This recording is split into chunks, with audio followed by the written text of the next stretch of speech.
Hello guys, once again it's Matt, and today we have another video. Thank you all the members, all the patrons, make sure to subscribe. We are trying to hit 50,000 subscribers until the end of the year, so help me out there, and let's get going guys. So today I wanted to talk a little bit again on the missile change that we had a couple of days ago, and I wanted to talk about what does that mean for War Thunder. I have a feeling, and I think a lot of people have this same feeling, that quote-unquote nerf that we got with the drag that completely changed some of the missiles.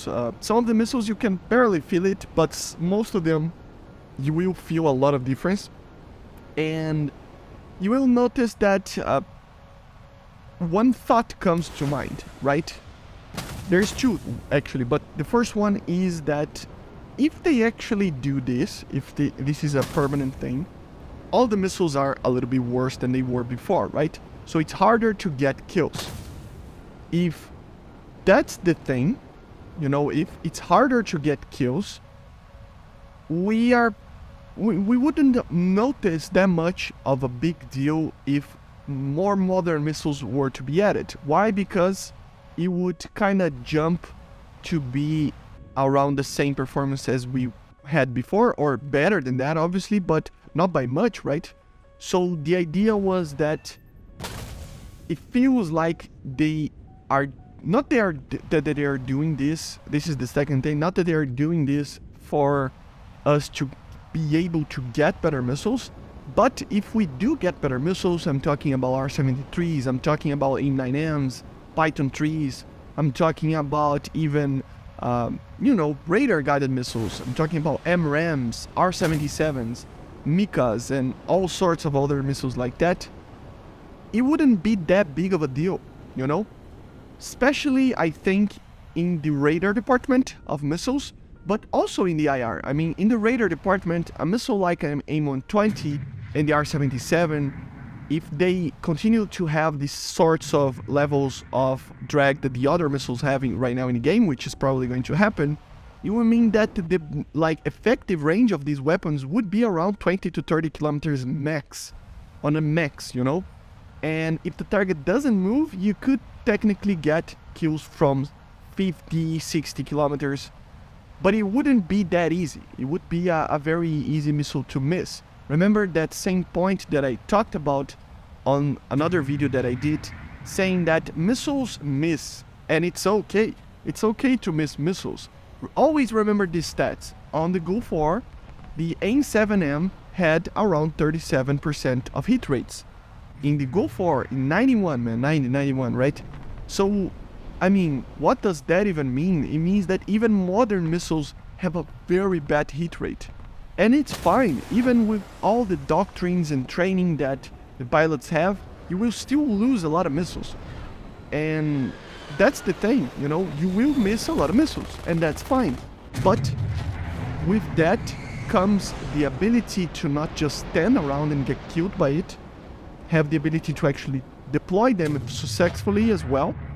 And yeah, of course you can get kills from 60 kilometers with these missiles, but it is going to take a little bit of skill from your part and a little bit of lack of skill for the other. So it wouldn't be that big of a deal. It would be kind of fair, to be honest. It's kind of like you need to get your head in the game, right? If you're not paying attention to your WR, to your radar, to everything that is going on, and in the game, you will get killed. And that goes for tier 1 until tier 12, from aircraft to boats and ships and tanks and helicopters, right? So yeah, I think it's pretty alright. And there is another thing as well. These missiles, they were becoming kinda impossible to miss depending on the situation.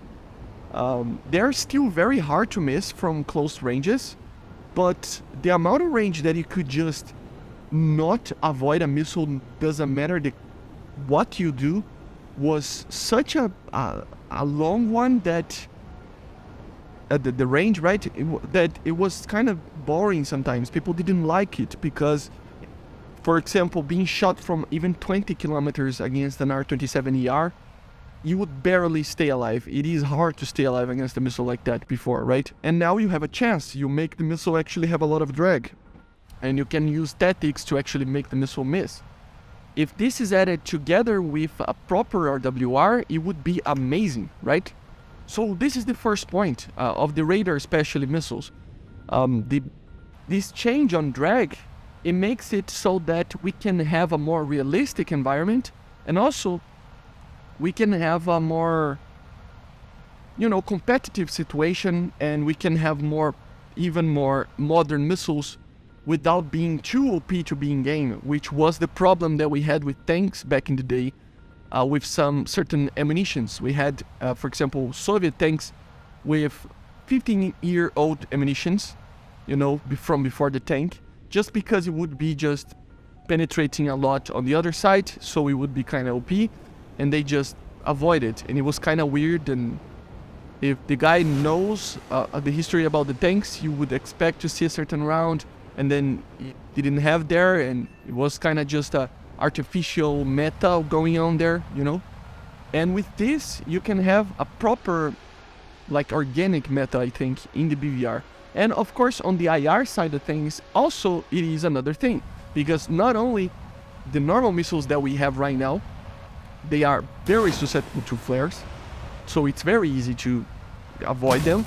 You also have the problem of, if they are turning a lot, which normally IR missiles, short-range missiles are made for that, they're going to lose a lot of energy, so you won't have that much of a range, making it a lot harder to hit targets as well, which means that something like an R-73, an AIM-9M, the Python that I was talking about, it wouldn't be that OP to have those, It would be just a little bit better than we have now, but it is already very easy to avoid an IR missile.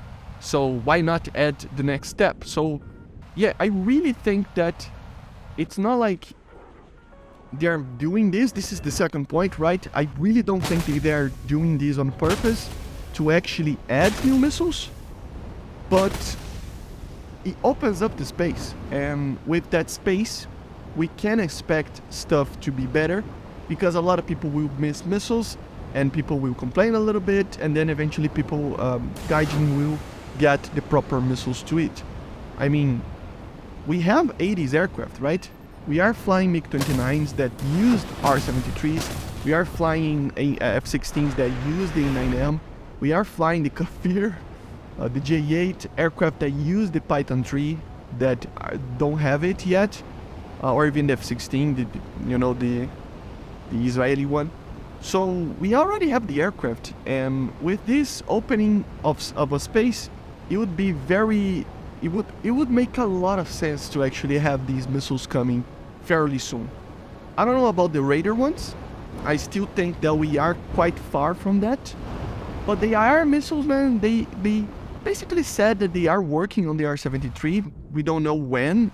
One day it will be added, but some coding was needed and stuff. So let's wait and see, but I think we are getting closer and closer to actual 80s missiles, IR missiles, right? And then even closer after that to the Fox 3 90s missiles that we normally see in the 90s 4+ generation aircraft, right? So yeah, let me know in the comments what you think about this. Do you think better missiles are coming, specifically due to this drag kind of situation? Do you like this drag situation? I think it's more realistic, and it feels a lot more realistic. The combats are a lot more harder to do, and you have to think about more. So I love the challenge of actually doing BVR, proper BVR, against 2 or 4 players at the same time, together with friends and stuff. So it's very cool right now, and hopefully they do more changes like this that are realistic. Hopefully the RWR soon. The rework on the RWR. But anyway, I hope you enjoyed. Make sure to subscribe, and I see you guys on the next one, okay? Let me know in the comments. Bye guys, see ya.